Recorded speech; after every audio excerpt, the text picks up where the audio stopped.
Hello, and welcome back. I hope you all had a good holiday weekend.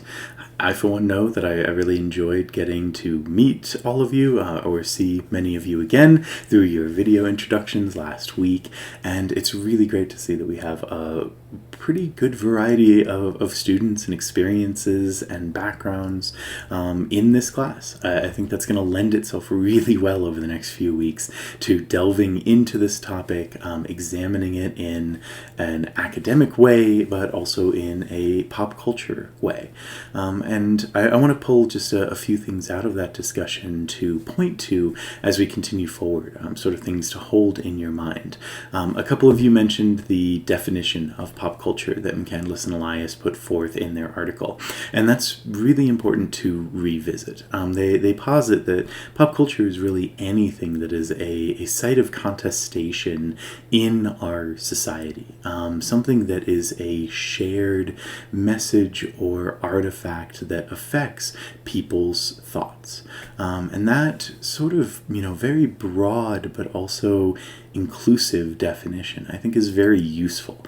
It allows us to view pop culture not only through one cultural lens, so be that, the cultural lens of a citizen in the United States, but understanding that there are cultural messages and artifacts that extend past an individual culture, or ones that may vary from culture to culture, and be passed among them, be traded in different ways. We see an expansion of something like anime originating in Japan and holding a very culturally relevant message in Japan, but then also speaking to an American audience and a French audience and a British audience. Anime has kind of become popular around the world as this very culturally specific artifact. And so the ability to take that and understand an expanded version of what pop culture is, and then within that being able to evaluate what exactly pop culture contains. And that is why I think the McCandless article does so well at introducing our critical discourse analysis, which will be kind of central to this class. It is going to be the basis of the structure for your final examination, your final paper. But it's also extremely useful and also very underutilized in public administration. So it's a fun one to get to kind of introduce to the field, but then also utilize right away. Put it into effect so that we can understand the usefulness that it holds to us as academics and as public administrators. One of the main kind of conflicts that I think we see a lot in society now is a differentiation of understanding. Not always necessarily taking that step back to examine the aspects of what we're talking about and whether the people we're talking to necessarily understand those things the same way. Now, we would all, love to think that even if we narrow this down to an English-speaking interaction, that using a certain word conveys the exact meaning that maybe we have in our heads. That's not always the case. And very often, as both academics and as administrators, we run into that challenge. Recently, I had a project that I worked on with one of my colleagues discussing this exact thing when it comes to socialism. This word socialism, which has centuries of history, has meant many different things to many different people.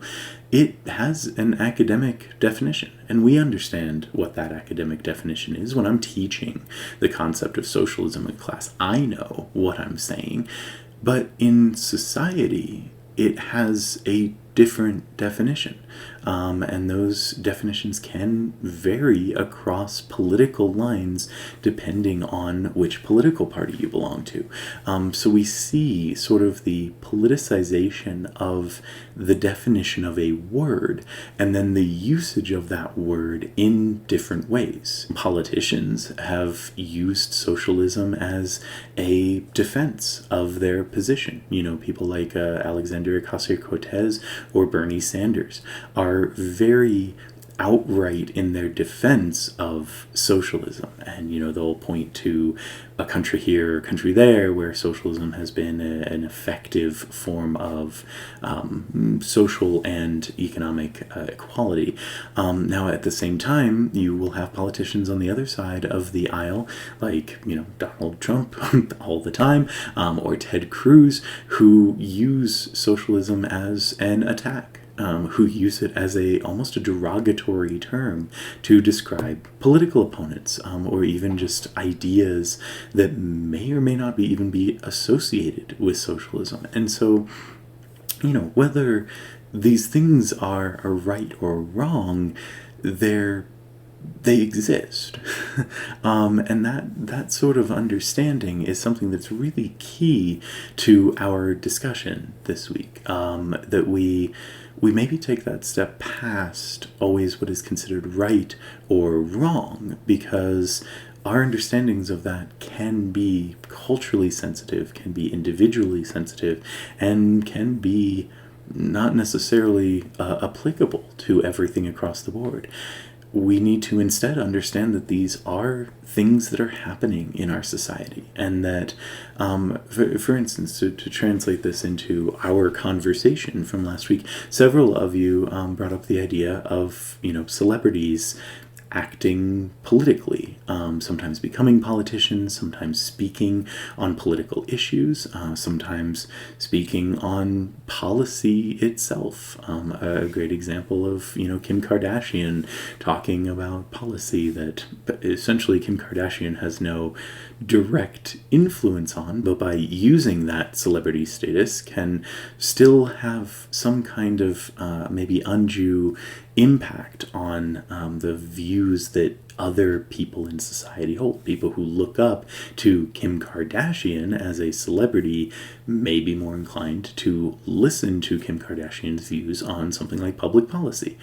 Now, as an academic, I think you can see where that would fall into this category of just like, well, that's just wrong. That doesn't make any sense. That's, just pop culture. Nobody actually pays attention to that. Or that's something that, as an administrator, may rub you the wrong way because, you may have gone through your entire life. You may have gone through many years of training, experience, or education to get to the position that you're in with a very complete understanding of a policy issue. And then all of a sudden this celebrity with absolutely no experience in that area is having a stronger voice in society about that policy. But the fact of the matter is we don't necessarily need to look at that as right or wrong. This isn't necessarily an ethics question. It is a question of something that is happening in society, and the true question is how we deal with that. How we either as academics or administrators deal with that sudden new influence in public perception of a policy. So we have this variety of interacting forces. And I think that critical discourse analysis gives us a very effective lens to make that change in perspective by stepping back and not couching this in, other theories of public administration or of political science.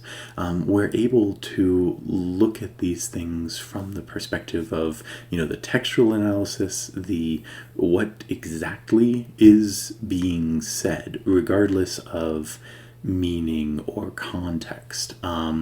What is it that's being said? And then that next level is where you incorporate those kinds of things. What is being said about what is being said? As we read through our text this week, that's essentially where we exist. The readings that we're doing in the Politics in Gotham book are discursive. They work in that realm of here is some original text or original examples from specifically Nolan's Dark Knight, Knight trilogy as an interpretation of the Batman mythos, and this is what's being said, but here is more context to it. Here are what academics are saying around it. So that fits into that level. Now, CDA also takes us to another level of analysis, which is that sociocultural level. So we're able to then, one step further, take a look at where in society this pop culture artifact or message may fit. And that is where I think we're going to see the strongest indications of possible cultural significance. All of that is to also say that some of you pointed out a very important aspect of pop culture, which is that it tends to simplify our understandings. And for people receiving pop culture messages, that's what it's doing. It is simplifying very complex issues and putting them in ways that are easy to digest.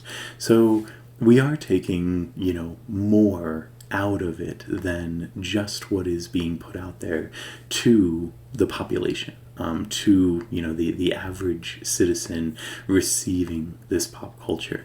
But that is still very important, because we can understand how even something that may not be directly political or directly related to public administration in its context, a discussion in The Dark Knight doesn't necessarily explicitly say, the Department of the Interior is acting incorrectly on this policy. But the message that it contains and that broader understanding of how that may impact someone's view of politics or of the government can tell us how, them receiving this message, them agreeing with a character, sympathizing with a character, can then translate to policy positions in the real world.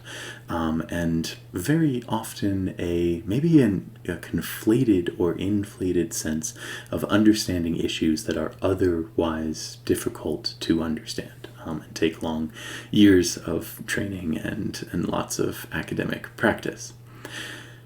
So I hope all of that makes sense as to where this places us, why I think it's so important to start from this position and then use comic books as our first examination of what all of that means. Comic books are a really fascinating area of study, because most people hear the word comic books and say, well, I've never read one, so I don't know anything about them.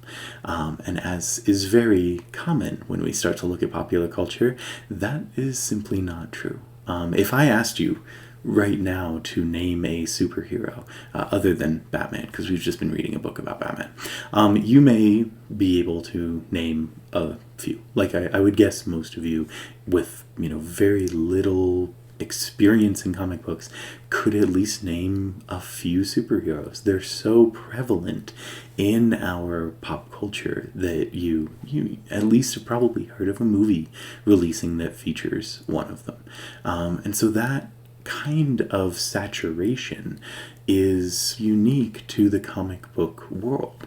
We don't see that a lot in other forms of literature. If you think about classical literature and naming a few characters from it, again, you may be able to name a few from several hundred years of writing. It may be Shakespeare, one of the big names. You may be more familiar with the writings of Plato from a political theory perspective. But with comic books, they have become what many consider, in American culture at least, to be our modern mythologies. These are essentially the American versions of the Greek heroes. To Greece, you had Achilles, you had Heracles, or Hercules in the Roman. You have these figures that hold this kind of mythical status and are understood in a way of conveying fables, but also in a way as being somewhat tangible and relatable. That's very much so the same thing that we see in comic books. And you don't need to have read anything, and by all means, I doubt there are very few people in the world who have read every issue of even one hero. So to understand that there's still understanding there. There's still the ability to engage with comic books without having read them, just because of their cultural significance. So to give you a little bit of history, I think a good context for understanding the significance of comic books. You may have noticed in the class that I've been using comic books as a single word, comic books without a space in it, and that's actually due to a conversation I had with Stan Lee before he passed. So Stan Lee was a very famous comic book author and producer.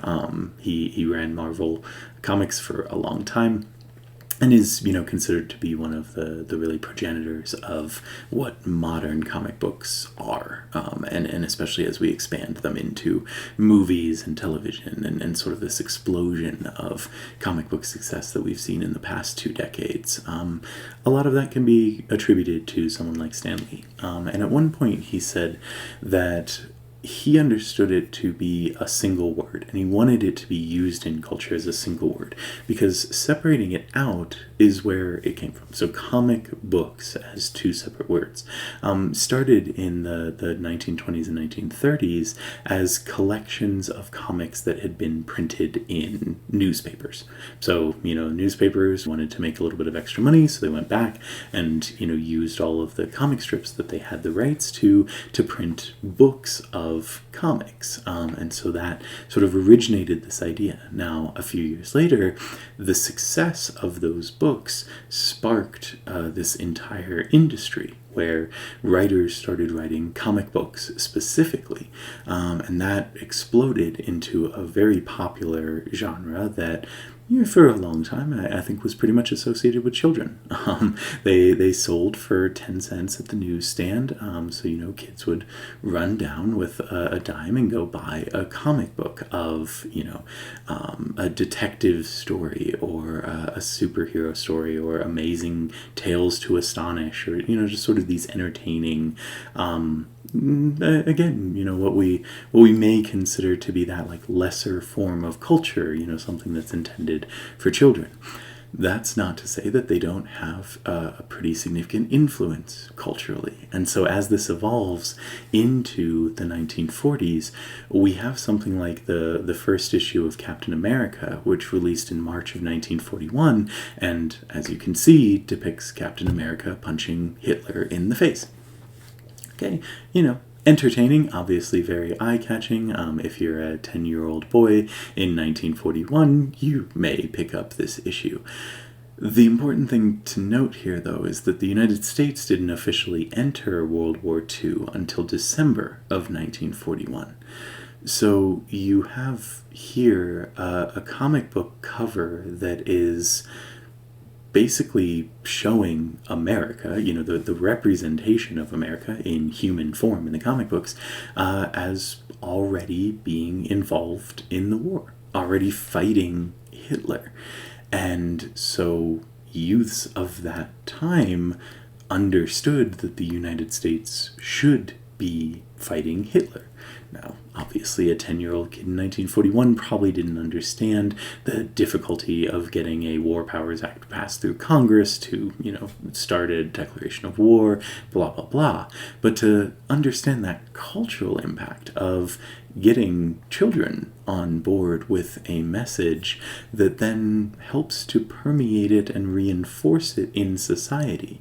It wasn't an unpopular opinion in March that we should enter the war, that we should start fighting, obviously. But to reinforce that, to bring that to the forefront of kids' minds in a fictional way, still really helped to bolster some of those effects in society writ large. And so, this is just a small example of how these things can exist and can grow from a cultural and textual example into something that is sociocultural in our examination. Now, comic books also have a rather interesting history with public administrators. Obviously, the kind of growing significance of comic books in society, and their pretty blunt depictions of things like war, or sex or profanity, caught the eye of a at the time rather respected medical doctor by the name of Frederick Wortham, who believed that these comic books were essentially corrupting our youths. It sounded very much like the old arguments against Socrates. But Frederick Wortham goes on in the early 1950s to write a book called The Seduction of the Innocent. And Seduction of the Innocent is an absolutely terrible book. It has very little scientific backing to any of the claims.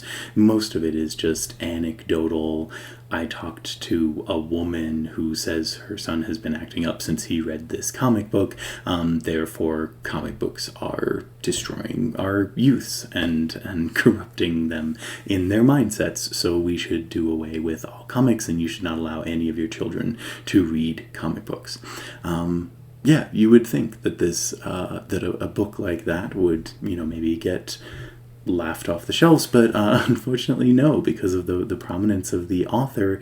It caught the attention of Congress, and Congress held several hearings to potentially put sanctions on comic books or comic book sales.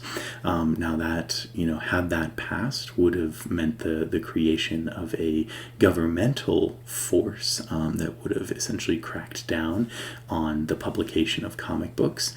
I imagine that would have run afoul of the First Amendment in several ways. We can, discuss that at a different time, but it probably would have run that way.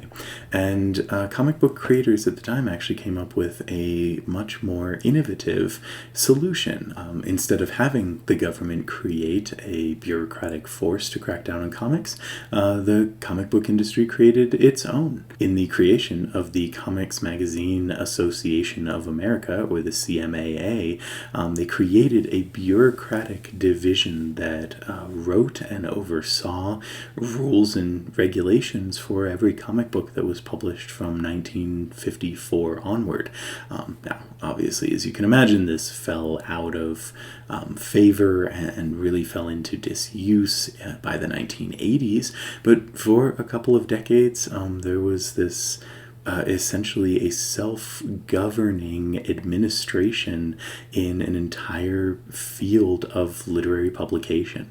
And that is sort of incredible, just as its own offshoot political story of how comic books have impacted our culture.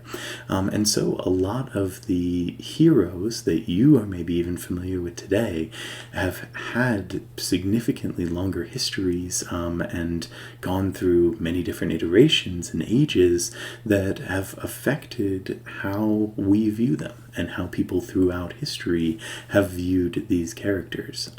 So Batman in his original incarnation in the 1940s is a pretty different character than he was today.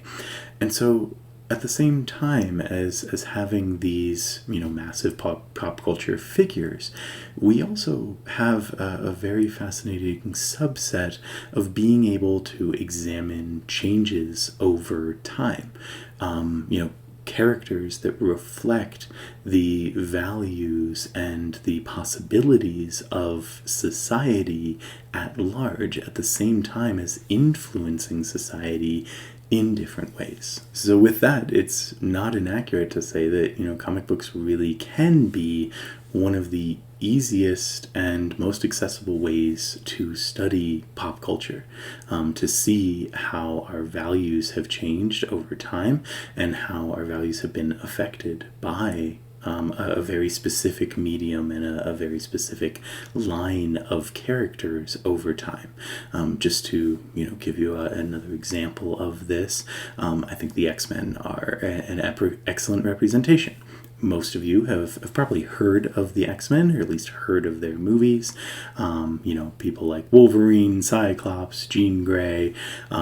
These characters are representations of mutants, something that is not human. Now that's a very interesting the very interesting reason behind that is that it actually got Marvel out of some taxation laws, because at the time in the 1960s and 1970s, there were laws on the books that essentially human figures or dolls or action figures were taxed at a higher rate, or had a higher rate of production than other representations in toys, so representations of non-human characters.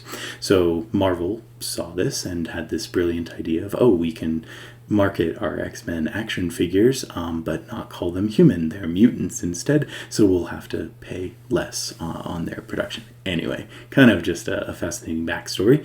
But this idea became a stand-in in a fictional way for many different groups over time that have experienced discrimination. Because throughout the X-Men comics, the main running theme is that, X-Men are viewed by people, humans at large, as either a threat or as a lesser species, as something that can be discriminated against. There have been times in the comics where the X-Men have been given an island, much akin to a reservation, and they are told to go live there. They're excised from their individual countries. So they have been stand-ins over history for a variety of different minority groups that experience that kind of discrimination, whether it be Native Americans, whether it be Black Americans, or whether it even be LGBTQIA individuals, specifically through the 1980s and the 1990s, and the AIDS epidemic. All of these have been represented in the X-Men comics without the X-Men writers ever having to say that that's what they're representing. They're able to create non-human characters that make it a much more accessible topic of conversation to discuss discrimination. Because unfortunately, in our society, when you're not talking about real people, it becomes much easier to discuss something because there's less of that personal investment or personal feelings of guilt in that topic. So it makes it accessible, but again, simplified. It's a very good example of what pop culture can do. So in turning towards our discussion for this week, I'd like you to take that personal experience. I asked you to think of a superhero other than Batman earlier. So pick a superhero. You don't have to know much at all about them. I'd rather you use what you do know about them as a general pop culture understanding of a comic book character. Use what you know about them to create a very brief critical discourse analysis. So this does not have to be full. This does not have to be in depth.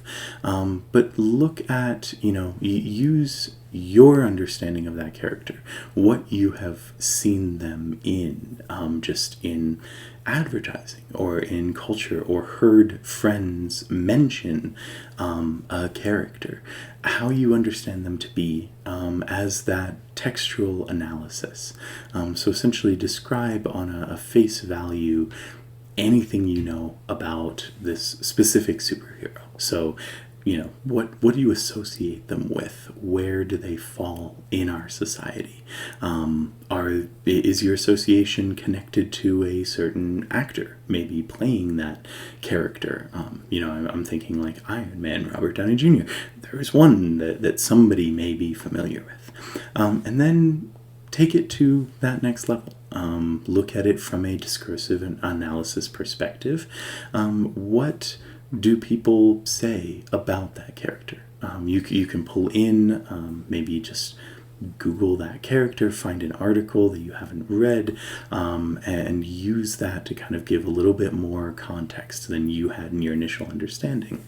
and then understand that character in an even broader context. We have two excellent examples in the chapters for this week. The first being an understanding of Batman that looks at his heroism not just being saving Gotham City, but his heroism really existing in his understanding of human nature. The fact that as Batman grows, he experiences this change of really prudence, Aristotle's version of prudence, the acceptance that there is a duality. People exist and are flawed and are not going to be perfect.